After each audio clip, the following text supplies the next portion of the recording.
Hello friends, আমি জলি। আমার kitchen জলিস কুকবুকে আপনাদের সবাইকে স্বাগত। আজকের রেসিপিটি তৈরি করার জন্য আমি একটা পাত্রে নিয়ে নিয়েছি বেশ খানিকটা পরিমাণ ছানার বড়া।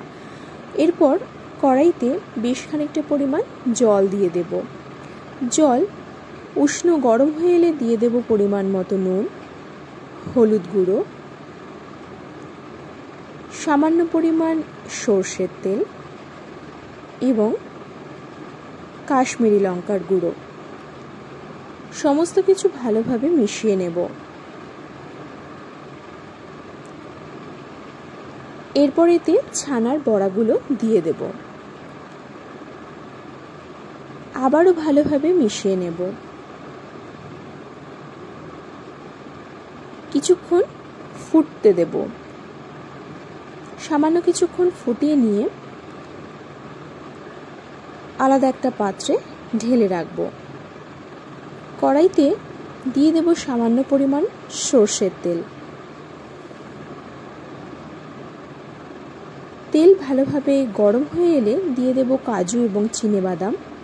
হালকা ভেজে দিয়ে দেব টুকরো করে রাখা টমেটো। সমস্ত কিছু ভালোভাবে ভেজে নেব এবং মিক্সিং জারে নিয়ে নেব।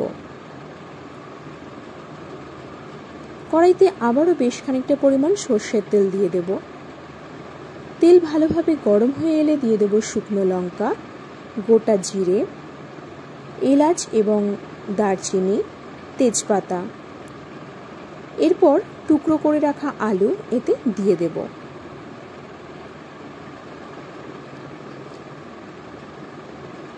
ভালোভাবে নেড়ে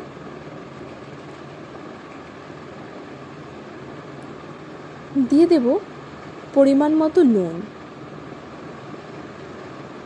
চেরা কাঁচা লঙ্কা এবং গ্রেট করে রাখা আদা। সমস্ত কিছু ভালোভাবে ভেজে নেব। এরপর মিক্সিং জারে করে নেওয়া ওই মশলার পেস্ট এতে দিয়ে দেব। আমি কিন্তু এখানে মশলা খুব মিহিভাবে পেস্ট করিনি। দিয়ে দেব পরিমাণ মতো নুন এবং হলুদ গুঁড়ো এবং সামান্য পরিমাণ কাশ্মীরি লঙ্কার গুঁড়ো। মশলা ভালোভাবে কষিয়ে নেব। মশলা থেকে তেল ছেড়ে এলে দিয়ে দেব বেশ খানিকটা পরিমাণ উষ্ণ জল।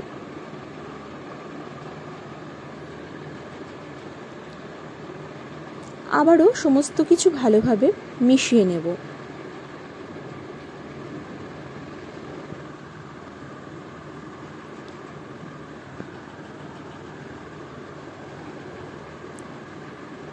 সমস্ত কিছু ভালোভাবে মিশিয়ে নেওয়া হয়ে গেলে কভার করে বেশ কিছুক্ষণ ফুটিয়ে নেব। দেখুন গ্রেভি খুব ভালোভাবে ফুটে গেছে।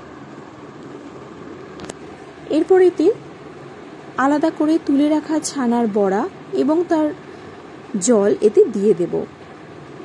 জলটা কিন্তু ভালোভাবে ফুটিয়ে নেওয়া ছিল, তাই এখানে কোনো অসুবিধা নেই ব্যবহার করতে।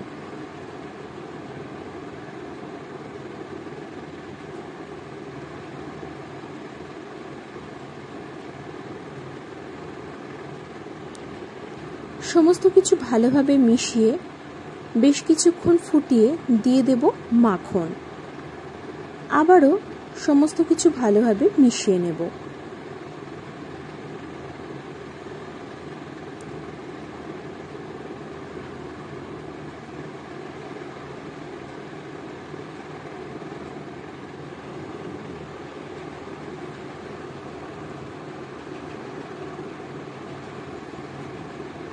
দেখুন গ্রেভি খুব ভালোভাবে ফুটে গাঢ় হয়ে গেছে। এর কালারটাও কিন্তু খুব সুন্দর এসেছে।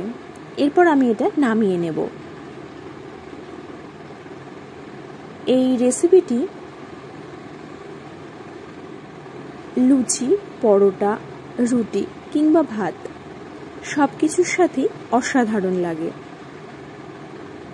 আমার আজকের রেসিপিটি আপনাদের কেমন লেগেছে সেটি অবশ্যই আমাকে কমেন্ট বক্সে জানাবেন।